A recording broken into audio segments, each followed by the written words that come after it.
Pas son vrai nom.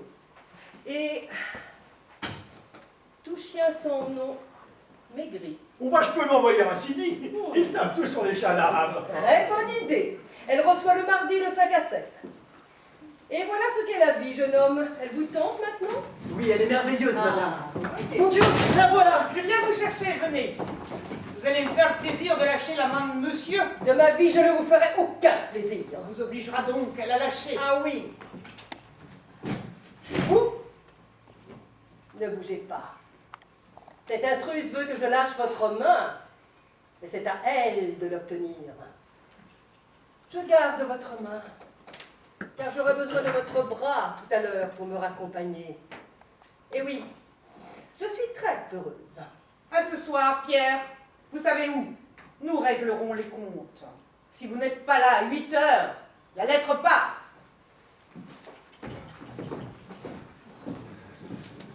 Merci. Merci, madame. Enfin, ils vous font chanter. Vous avez tué quelqu'un? Vous avez volé, servi des messes noires? Non, non, non, j'ai signé un chèque sans provision. Ah. Et depuis, il ne me lâche plus. Que font-ils, ces bandits? Ils parlent de détruire Chaillot, si j'ai bien entendu. Oui, de fond en comble. Ils ont un plan de prospection qui ne laisse rien de la ville. Ils veulent tout fouiller, tout sonder. Ils sont trop nombreux, comtesse. Des centaines. Le sourd-muet en connaît. Ils ont voulu l'engager et ils l'ont mis à la porte quand ils ont vu qu'il n'était pas un homme. Regardez, il écrit la liste. Les présidents de conseil d'administration, les administrateurs délégués, les prospecteurs conscients, les secrétaires généraux des syndicats de l'entreprise, les députés affectés au budget du Maroc, les expropriateurs patentés, Monsieur Duplat-Vergora sans profession, Monsieur X publicitaire, etc., etc. Ils sont liés, comme les alpinistes par leur chaîne. Tant mieux. Ce sera leur perte. Il suffit de tous les réunir à la fois dans le même piège. Mais ils ont la puissance. Ils ont l'or. Et ils sont avides. Avides. Alors ils sont perdus. S'ils sont avides, ils sont naïfs. Mes amis, où fait-on de mauvaises affaires? Je vous le demande, dans les affaires. Au travail, tous. Irma, je veux du pétrole impur dans une fiole sale. Vous, courez du Ranelagh prévenir Madame Constance. Ah oui, la folle de Passy. Ouh, c'est ce galopin qui appelle vos amis des folles. Prévenez Madame Constance de se trouver à l'heure rue de Chaillot. Non pas chez moi, mais dans ce sous-sol où le propriétaire autorise ma sieste. Dites-lui que c'est pour un conseil dont dépend le bonheur de l'univers. Elle veut du mal au monde entier et elle accourra à tire d'elle. Et surtout, qu'elle le convoque sans faute, Madame Gabrielle. La folle de Saint-Sulpice. Alors, autre chose. Savez-vous vous faire ouvrir par Madame Constance? Non, bien sûr. Alors, après avoir sonné, il faut miauler 3 fois. J'espère que vous savez miauler. Ah bon, la voix mieux, mais je m'arrangerai. Bien, alors allez. Merci. Nous vous écoutons, comtesse. Monsieur le Président, ou directeur du syndic, enfin varié selon le personnage. Ils s'appellent tous présidents. Bon. Monsieur le Président, si vous voulez vous convaincre de la présence dans Chaillot, des sources de pétrole, oui, dont le tampon 6 juin est imbibé, venez sans tarder, seul ou avec vos associés, au 21 rue de Chaillot, où Irma vous attendra, oui, Irma, et vous conduira à la nappe elle-même, ainsi qu'à la digne personne qui en est la seule propriétaire. Veuillez, etc., etc. Ah, Sourmuet, combien avez-vous d'enveloppes? Irma? Dans les 350, nous n'enverrons qu'au chef. Parfait. distribué par le coursier. Sa mobilette en peste. Et surtout, qu'il place bien les lettres contre le réservoir. L'appât aura plus de goût. Je vous laisse, mes amis. Francis, mon bois et ma canne, je vous prie. Je l'ai retrouvé. Mais on m'a laissé un collet en hermine. Ah, l'hermine se marie admirablement bien avec l'iris. De la vraie hermine? On le dirait. Ah, alors apporte-le. Vous me reconduirez. Oh, vous êtes encore tout pâle. J'ai de la vieille chartreuse et j'en bois un verre par an. Et il se trouve que l'année dernière, j'ai oublié. Eh bien, vous le boirez. Mes amis, à tout à l'heure et tous à vos postes. Merci, Francis. Oh, c'est du lapin. Votre brave homme.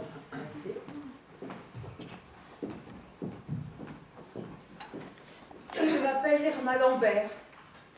Je déteste ce qui est laid. Et j'adore ce qui est beau. Je suis de Fursac, dans la Creuse. Je déteste les méchants. Et j'adore la bonté. Mon père était maréchal ferrant. Il disait que ma tête est plus dure que son enclume. Mais si j'avais été moins têtue, je n'aurais pas quitté la maison et eu cette vie merveilleuse. Je déteste le soir, j'adore le matin. Ici, je suis plongeuse et j'ai le jeudi après-midi libre. J'adore la liberté. Qui a plus de relations que moi de l'office à la terrasse? Sans compter que parfois, je double le vestiaire.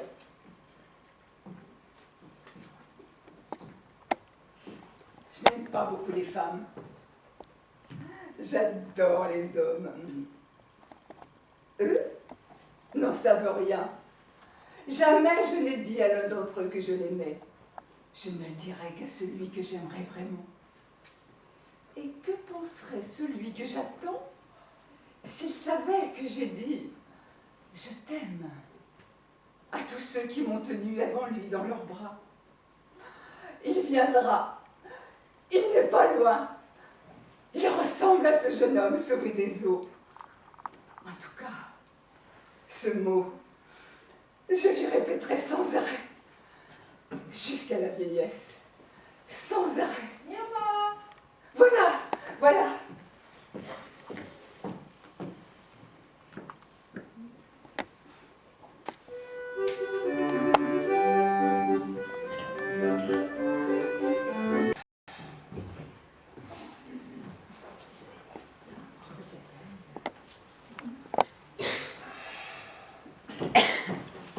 L'égoutier, comtesse. Ah, Dieu merci, tu l'as trouvé, nous sommes sauvés. Vos bottes à la main, monsieur l'égoutier. Par déférence, comtesse. Politesse, monsieur l'égoutier, politesse. Maintenant, les hommes s'excusent quand ils vous tendent une main gantée. Prétention de leur part de penser que leur peau est plus agréable au toucher que celle du chamois ou du veau. Je vous en prie, mettez vos bottes. Merci, comtesse. Monsieur l'égoutier, de toutes les saletés que j'ai posées vous, pas une dont je sois responsable. Je brûle mes ongles et je sème mes cendres. Je n'y jette que mes fleurs, et pas encore fanées.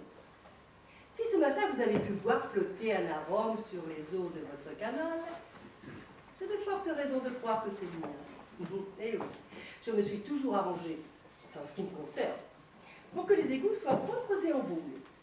Ah, si cela ne se remarque pas, eh bien tant pis. Cela se remarque, comtesse. Nous trouvons parfois bien des objets qui ne peuvent avoir été jetés que par attention pour nous. Bien sûr. En tout cas, merci pour l'arôme. Vous aurez cet iris demain matin. Et maintenant, monsieur l'égoutier, au fait, Irma vous a convoqué parce que j'ai à vous poser une question. À vos ordres, comtesse. Vous rappelez-vous le jour où j'ai repéré avec vous ce sous-sol délaissé et où vous m'avez promis de m'y révéler un secret? Le secret qui ouvre le mur? Mais oui. Aujourd'hui, j'en ai besoin. Personne à part moi ne le sait. Cela, je m'en doute. Écoutez, j'ai 3 mots qui ouvrent tout ce qui s'ouvre par un mot. Je viens de les essayer, mais aucun qu'un agir. Voici le secret, comtesse, mais ce sera entre nous. Bien sûr. Venez.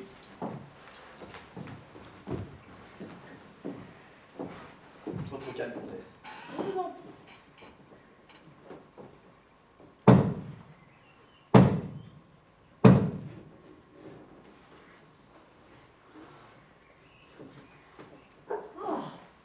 Où mène cet escalier?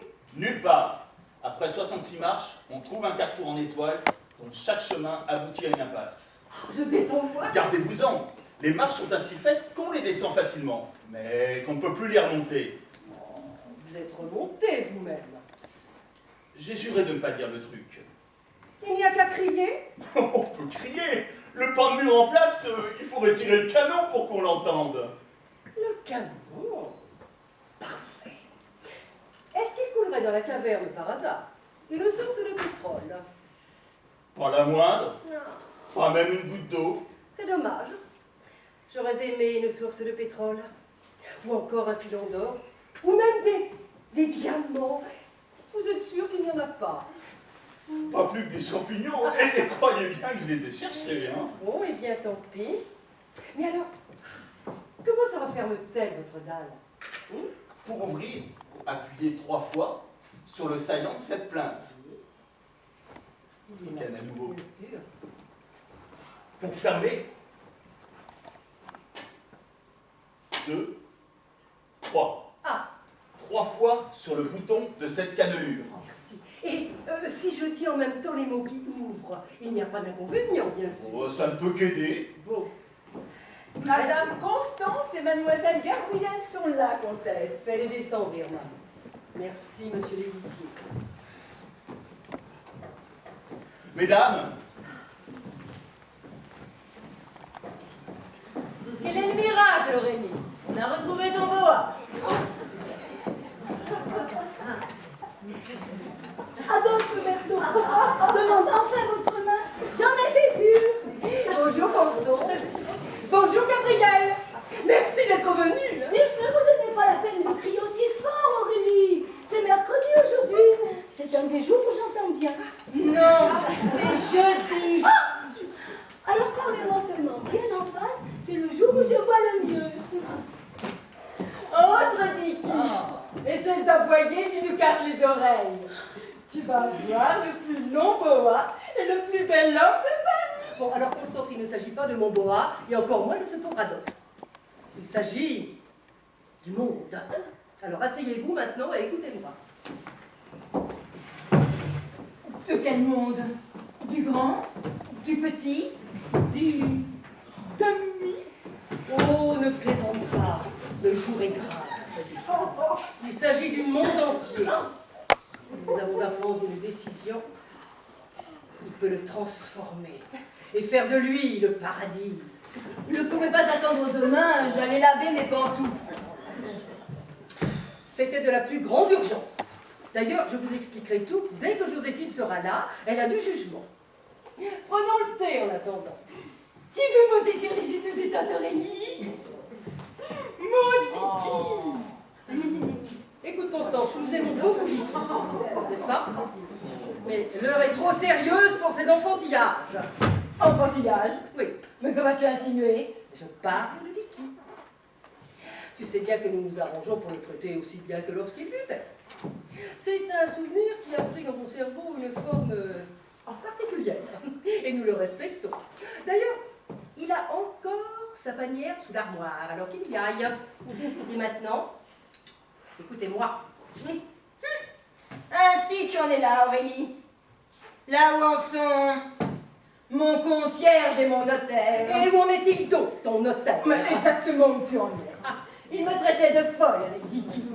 Il a fallu que je le lui apporte empaillé pour lui prouver qu'il existait et lui clouer le bec. Et tu parles de sauver le monde. Un monde où chaque être vivant ou mort doit fournir de lui cette preuve ignoble qu'est son corps, n'a pas besoin d'être sauvé. Ne fais pas de phrases.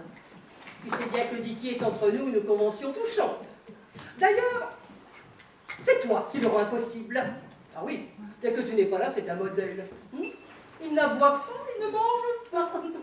Avec toi, on n'entend que lui. Ah non, Je ne le prendrai sur mes genoux pour rien au monde.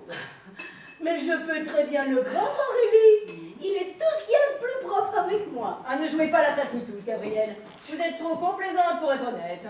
Mais moi j'adore les animaux. Mais il ne faut pas caresser Dicky quand il n'est pas là. C'est mal. Mais enfin, Gabrielle a bien le droit de... Oh, Gabrielle a tous les droits. Gabrielle a le droit d'amener à nos réunions une espèce d'invité qui n'existe certainement que dans son imagination. Je ne l'amène pas, Constance. Il vient de lui-même. Sans doute lui plaisons-nous. Mais pourquoi ne nous prévenez-nous pas? Je vous préviens, moi, pour Dicky. Et pourtant, il aboie. Mais enfin, puisque pour toi c'est une illusion, qu'est-ce que cela te fait?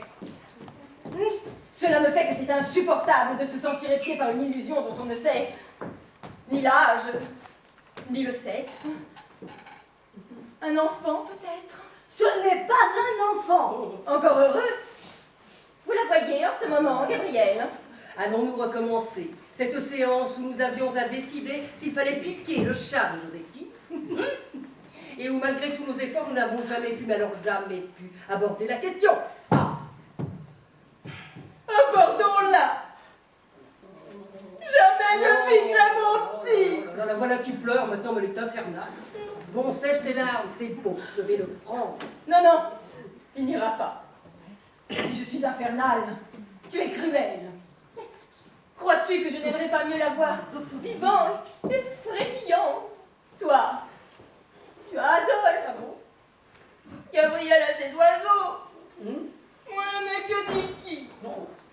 Enfin, crois-tu que je ferais ainsi l'idiote si de l'entretenir en pensée autour de nous n'était pas la condition pour qu'il existe? Je ne l'amènerai plus la prochaine fois. Oh, ne va pas commencer l'histoire. Viens là, Dicky, viens vite. Irma va te sortir. Non, non. Inutile. D'ailleurs, je ne l'avais pas amené. C'est bien fait pour vous. Comme tu voudras. En attendant, Irma, ne vous éloignez surtout pas et surveillez la porte. Surveille la porte? Mais que se passe-t-il? Tu me fais peur. Mais tu le saurais si tu m'avais permis de placer une parole. Mes amis, depuis ce matin à midi juste... C'est passionnant. Tais-toi. Depuis ce matin à midi juste, et grâce à un jeune noyé, je suis au courant d'un horrible complot. Des bandits veulent détruire Chaillot. Oh, ce n'est que cela. Tu viendras habiter Passy. Je me suis toujours demandé pourquoi tu habitais Chaillot. C'est le quartier de Paris où, le soir, il y a le plus de chauves-souris. Oh, mais vous viendrez à Saint-Sulpice, Aurélie. En ce moment, la fontaine aux évêques est pleine de crapauds chanteurs. C'est ravissant. Mais vous êtes menacée tout autant que moi, pauvre folle. À risquer d'être délogée sans retard. Et ensuite, d'errer dans Paris comme De vieilles chouettes. Pourquoi deux? Tu t'exclus de la comparaison. comme 3 si tu y tiens. J'aime te voir poli. Je ne vous comprends pas, Aurélie. Pourquoi les hommes détruiraient-ils Saint-Sulpice? C'est eux qui l'ont construit. Vous n'avez pas plus d'œil que d'oreille, Gabrielle. Vous auriez vu que tous ces hommes qui se donnent des airs de constructeurs sont secrètement voués à la destruction. Voyez nos conseillers municipaux et nos entrepreneurs. Ils bâtissent des rives en détruisant les quais. Voyez la Seine. Des villes en détruisant la campagne. Voyez le palais de Chaillot en détruisant le Trocadéro. Ils disent qu'ils ravalent une maison. Mais pas du tout, pas du tout. Avec leur grattoir, ils l'usent de plusieurs millimètres. Ils usent le temps avec leur montre. L'humanité n'est qu'une entreprise de démolition. Je parle de l'humanité mâle, bien sûr. Aurélie. Et pourquoi ce mot, Aurélie? Tu sais que Gabrielle ne le supporte pas. Explique-lui. Tu ne veux tout de même pas que je raconte ma vie de noces à Gabrielle, qui est demoiselle. Elle en sait autant que toi. Elle a ses sereins.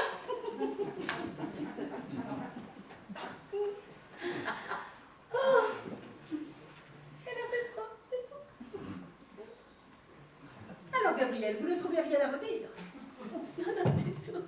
N'est-ce pas? Mais moi, je vous trouve bien injuste pour l'homme, Aurélie. Oh, non. Non, pas du tout. Si. Il est grand, beau et loyal. Et je n'ai jamais voulu me marier, mais tous mes amis m'ont dit qu'il était la tendresse et la noblesse du ménage. J'ai pensé comme vous jusqu'à ce matin, ma pauvre amie. Mais le chiffonnier m'a ouvert les yeux. Les hommes sont tout simplement en train de se changer en animaux avides. Ils n'ont plus la force de le dissimuler. Autrefois, c'était celui qui avait le plus faim qui retardait d'autant d'attaquer son potage. Maintenant, ils entrent au restaurant avec des gestes d'ogre. Chez le boucher, on dirait les carnivores. Chez le crémier, ils sont prêts à décter. Et chez le maraîcher, on dirait des lapins. Non, ils se changeraient en bêtes peu à peu, il n'en serait pas autrement. Autrefois, ils vous prenaient la main avec déférence. Maintenant, regardez-les. Ils donnent la patte. Tu deviens un vrai tyran, Rémi. Il y a encore des hommes vraiment... hommes, voilà. Si tu ne sais pas les voir, laisse-les nous. Rue de Tournon, un ancien sénateur salue Gabriel tous les jours. C'est vrai? Il tire une voiture d'enfant, vide, et il me salue. Je continue. Je continue. Tout ce que produisent ces hommes de deuxième ordre est aussi devenu deuxième ordre. Et tu penses bien que ce qu'ils font avec leurs produits, ils le font aussi avec leurs sentiments. Ce qu'ils doivent avoir à la place de leur sincérité, de leur foi, de leur générosité, mais je n'ose même pas le demander. Et de leur amour. Ah non, non, non, je supplie notre petite Gabrielle de ne pas répondre aux avances de son sénateur à la voiture d'enfant. Eh oui, il a beau être le dernier homme à chapeau, je frémis à l'idée de ce qu'il lui réserve. Mais il est plein de tenues, je vous assure, et il met parfois genoux à terre pour me saluer. Justement, Gabriel, ensuite, ce sont les plus déchaînés. Les hommes n'ont plus de tenue aujourd'hui. À la terrasse des cafés, ils réclament des cure-dents. Ah, pourquoi pas des cure-oreilles? Non, la tenue de rue n'existe plus. Tu n'as plus de pharmacie, tu as des épiceries. Tu n'as plus d'épicerie, tu as des déballages. Je te demande pardon, Rémi. Les charcutiers ont encore leur rideau à peinture. Ils disparaissent, Constance, ils disparaissent. Celui de la rue des 80 a disparu. Et les 12 petits marcassins, tétant leur mère près de l'étang, et bien maintenant, c'est un vélo à feston avec les initiales du charcutier. Alors, Ne vous donnez pas la peine de répondre à Constance, Gabriel. Que te fait le droguiste si tu lui demandes poliment de la vraie poudre d'amidon? Ce qu'il me fait, il me met dehors. Et que te dit le conducteur du tramway si tu es un peu longue à trouver ta monnaie? Il m'engueule, comme dirait Gabriel. Oh, Constance. Et alors, pourquoi obliges-tu tes amis à miauler 3 fois avant d'ouvrir? Une suffirait largement. Oui. Parce qu'il y a des assassins. Je ne vois pas ce qui peut empêcher un assassin de miauler. Mais pourquoi y a-t-il des assassins? Parce qu'il y a des voleurs. Et pourquoi y a-t-il des voleurs? Parce que l'argent est le roi du monde. Enfin, nous y voilà! Parce que nous sommes dans le règne du veau d'or et que les hommes, présentement, adorent le veau d'or. oh, mais c'est épouvantable. Le savent-ils en haut lieu? En haut lieu, les pauvres chéris. Mais il les protège. Ce matin, un jeune homme m'a expliqué que les ministres ne trouvent vrai que les paroles de ceux qui ont de l'or. Alors vous comprenez maintenant pourquoi je vous ai convoqué. C'est à nous d'agir. À qui un remède, Constance? Et vous, Gabriel, que proposez-vous? Oui. Tu connais Gabrielle, elle va te proposer de consulter ses voix. Ouais. Justement, je les consulte et nous nous retrouvons ce soir. Ah, mais nous n'avons pas le temps. Et puis d'ailleurs, Les voix de Gabriel n'ont jamais été de vraies voix. Oh, Constance, mais